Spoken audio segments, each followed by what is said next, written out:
Thank you so much, Ohio. Thank you.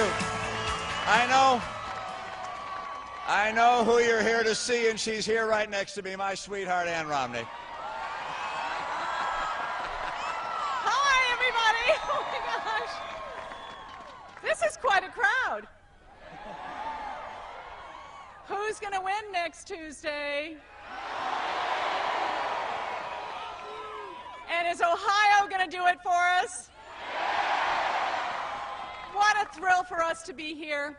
What a thrill for me to stand next to the man that's going to be the next president of the United States. This is a man that will not fail. This is a man that is going to turn around America, and I'm going to be so happy to be by his side when I can watch and see him do that. So thank you all very much.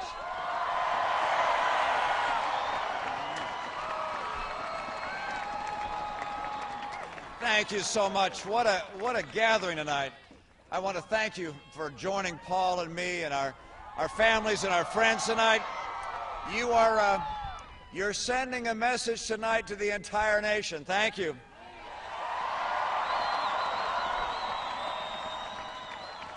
And by the way, thanks to Kid Rock and the other entertainers who've come for us tonight, and thanks to the extraordinary team of national leaders who have gathered here. Look at this team here. Now, you've probably heard they've gathered here tonight because they're about to fan out across the entire nation to make sure that we have victory on November 6th. And some comic in the team has named us the Romney-Ryan Real Recovery Road Rally. I got it out. That's R6 for short, and you're going to see them going across the country. They're going to make sure that we win. Ohio is a center place. We're going to make sure this is the place we take, and we're going to take back the White House. Now, it's good to be in Ohio with Governor Kasich and Lieutenant Governor Taylor and with Senator Portman, and to be able to be in John Boehner's hometown. Your state is the one I'm counting on, by the way. This is the one we have to win.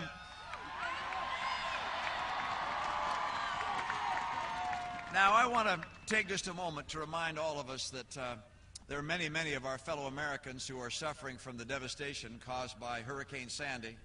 And our thoughts and prayers go out to them. And if you're able to help, please donate to the Salvation Army or the American Red Cross. We're a generous people. Don't forget them. Thank you. And let me tell you, it's great to be here with the next Vice President of the United States, Paul Ryan, and his wife, Janet.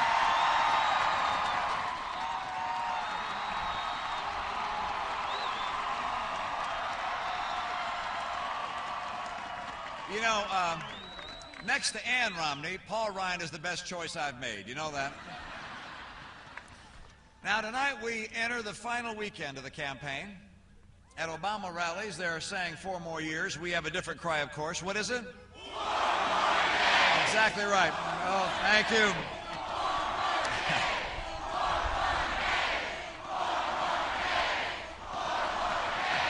Look what I started. We are so very grateful to you and to people across the country for all that you've given of yourselves to this campaign. And as you know, this is not just about Paul and me. It's about America and the future we're going to leave to our children. We thank you, and we ask you to stay at it all the way until victory on Tuesday night.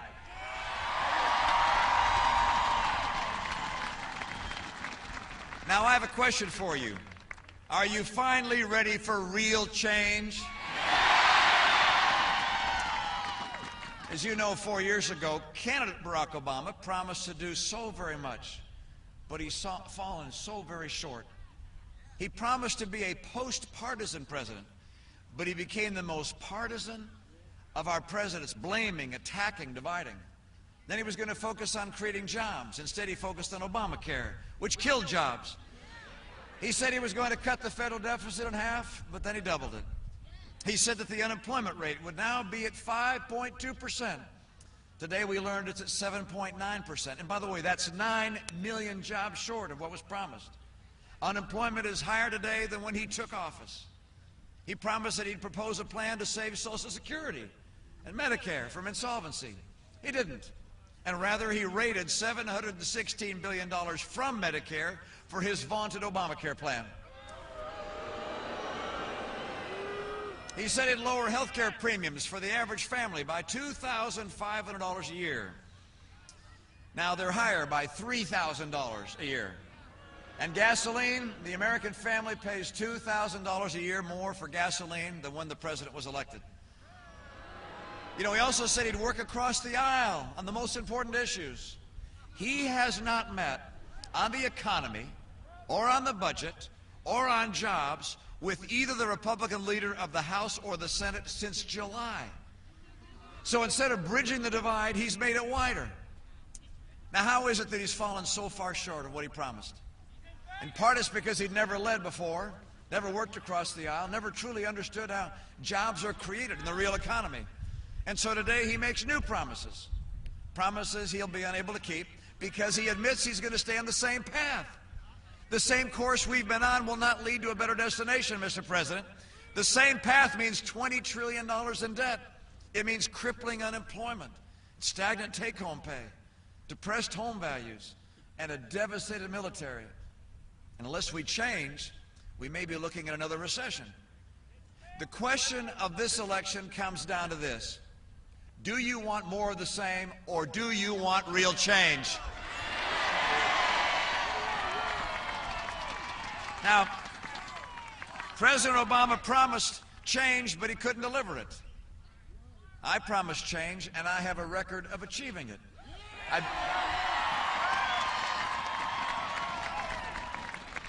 I actually built a business, and I turned to run another business.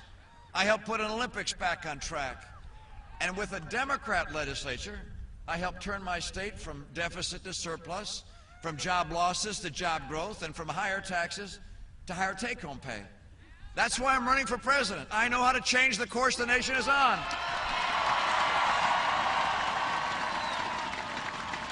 I know how to get us to a balanced budget. I know how to build jobs and rising take-home pay. And by the way, accomplishing real change is not something I just talk about. It's something I've done. It's what I'm going to do when I'm president of the United States, with your help.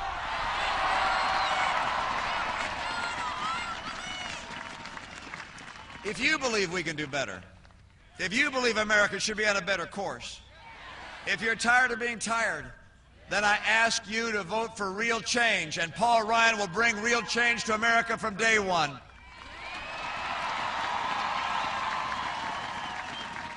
Now, I know that when we're elected, the economy and American jobs will still be stagnant, but I'm not going to waste any time complaining about my predecessor. I won't spend my effort trying to pass partisan legislation unrelated to economic growth. From day one, I'm going to go to work to help Americans get back to work. People across the country are responding to our 5-part plan to create jobs, and you've heard about it before. Part 1 is taking full advantage of our energy resources.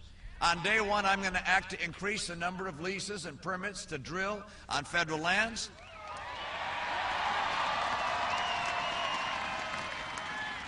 I'm going to act to speed approval of the Keystone Pipeline from Canada. And I'm going to revisit coal regulations that were designed by the administration to strangle the industry. So on day one, we'll be closer to energy independence. Now, second, I'm going to move to boost trade, especially in Latin America, and I'm going to ask Congress for trade promotion authority. That's a power every president has used or requested since it was first created in 1974, with the exception of President Obama. And I will finally designate China as a currency manipulator. It's time for trade to work for America. Third, I'm going to send Congress the Retraining Reform Act to make sure that every worker who feels left behind in this economy can get the skills and the chance for a good-paying job. We deserve it. Fourth, I'm going to move to tackle out-of-control spending. I'm going to send Congress the first of several fundamental reforms. The first will be called the Down Payment on Fiscal Sanity Act, to immediately cut, not just slow the rate of growth, but actually cut non-security discretionary spending by 5%. And by the way, I'm not just going to take office on January 20th. I'm going to take responsibility for that office as well.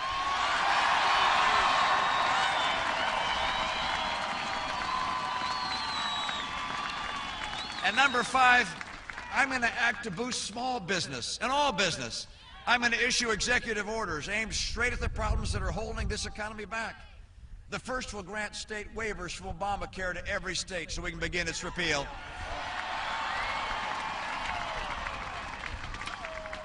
The launch of a sweeping review of all Obama-era regulations will follow with an eye to eliminating or repairing any regulation that kills jobs or hurts small business.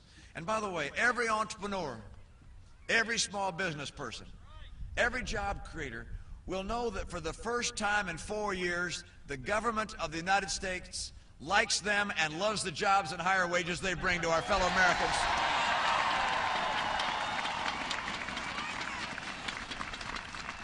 We've almost forgotten what a real recovery looks like, what Americans can achieve when we limit government instead of limiting the dreams of our fellow Americans. And that's going to change. Now you can choose your future. You know what you need to know. You can stay on the path of the last 4 years, or you can choose real change.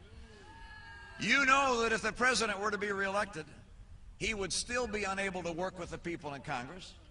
He's ignored them. He's attacked them, blamed them. The debt ceiling, it's going to come up again, and shutdown and default will be threatened, chilling the economy. The president was right the other day when he said he can't change Washington from the inside. We're going to take him at his word and give a chance to be outside Washington soon.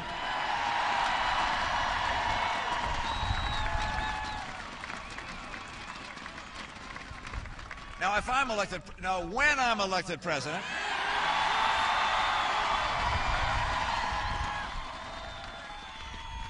I'm going to work with Republicans and Democrats in Congress. I'm going to meet regularly with their leaders. I'll endeavor to find those good men and women on both sides of the aisle who care more about the country than about politics. Together, we're going to put the nation on track to a balanced budget, to reform our tax code, and to finally reaffirm our commitment to financial responsibility. It's got to happen.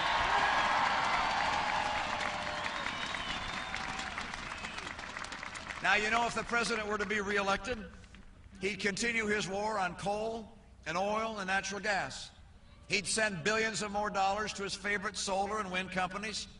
And all of this will guarantee higher energy prices at the pump and fewer jobs. Today, gas costs twice as much as it did when President Obama was elected. When I'm elected, we're going to change course on energy. I know just how much energy means to middle-class families. We can help hold down prices at the pump, grow new energy and manufacturing jobs, and get North American energy independence.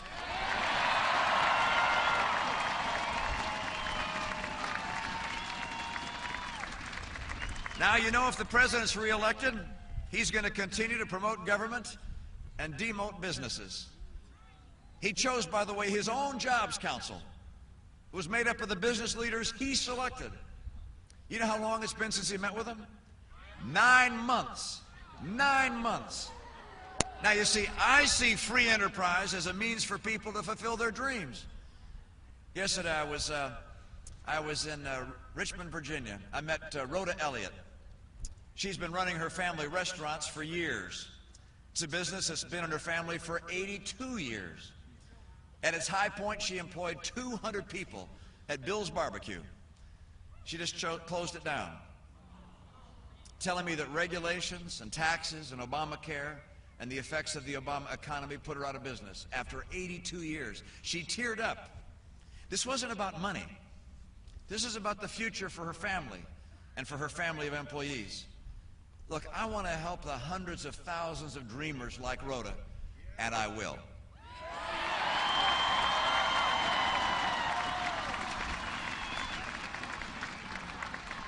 Now, you know that if the president is reelected, he's going to say every good thing he can think of about education.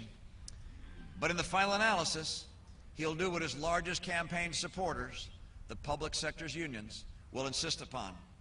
And your kids will be in the same schools with the same results. When I'm president, I'm going to be a voice of the children and their parents, There's no union for the PTA.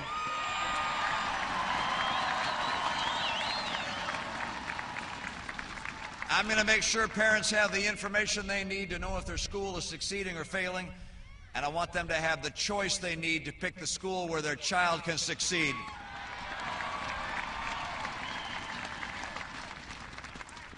Now, I've watched over these last few months as our campaign has gathered, well, the strength of a movement.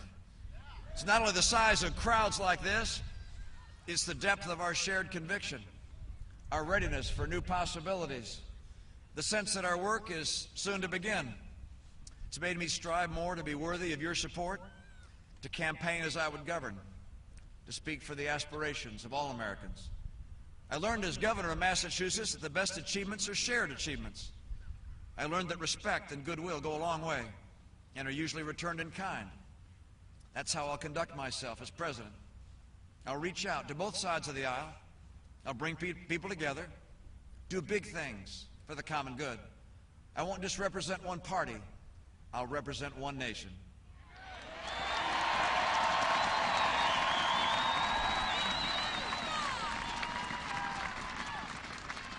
I'll try to show the best of America at a time when only our best will do. Now, throughout this campaign, President Obama has tried to convince you that these last 4 years have been a success. He's been floating a plan for the next 4 years. He wants to take all the things he did in his first term, the stimulus, the borrowing, Obamacare, all the rest, and then try them all over again. But our big dreams will not be satisfied with the small agenda that's already failed us. And today, did you see what President Obama said today? He asked his supporters to vote for revenge. For revenge. Instead, I asked the American people to vote for love of country.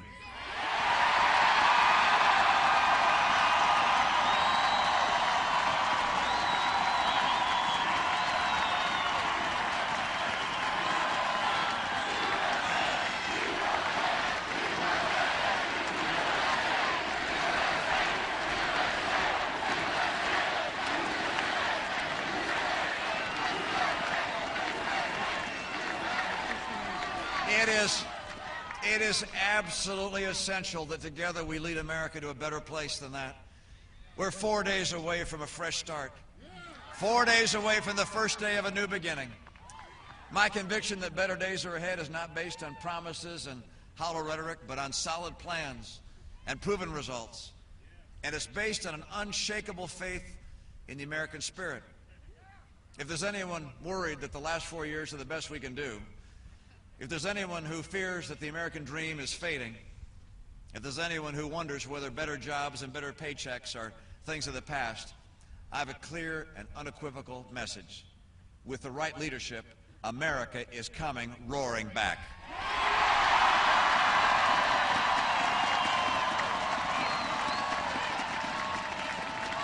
We are Americans.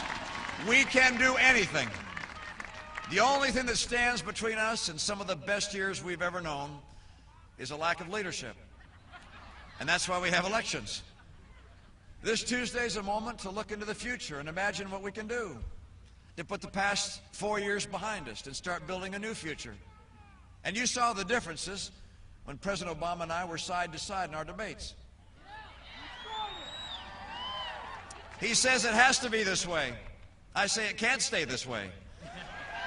He's offering excuses. I've got a plan. I can't wait for us to get started. He's hoping we'll settle. Americans don't settle. We build. We aspire. We listen to that voice inside us that says we can do better. A better job. A better life for our kids. A bigger, better country. That better life is out there. It's waiting for us. Our destiny is in the hands of the American people. 4 more days. 4 more days. We...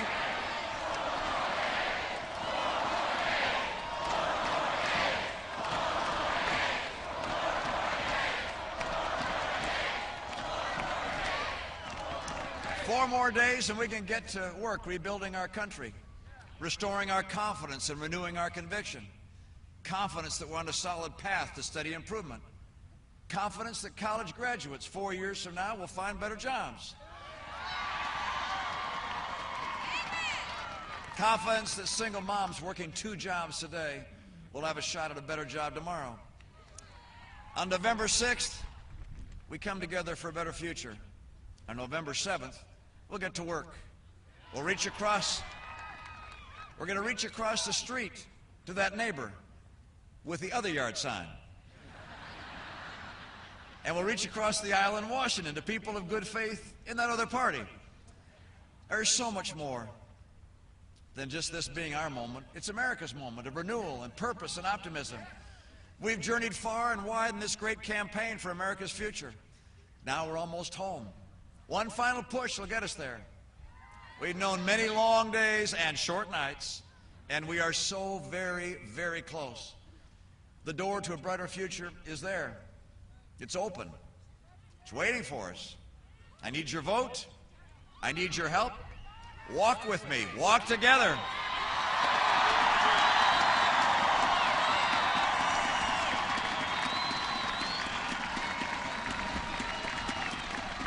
You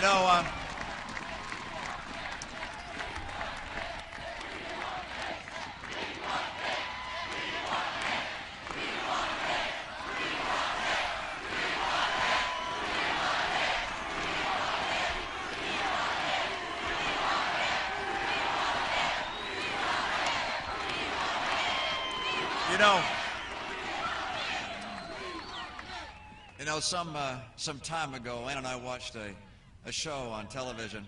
It had a fictional football team that would go out of the locker room and touch a sign as they headed out to the gridiron where they would inevitably play teams that were ranked higher than they. And the sign they touched said, clear eyes, full hearts, can't lose. I'm convinced that the people of Ohio have clear eyes. You understand what's at stake. I know you have full hearts. You love this country and its future. And I know we can't lose on Tuesday. We're going to win. I need your help. God bless you. God bless the United States of America. Thank you so very much. Thank you.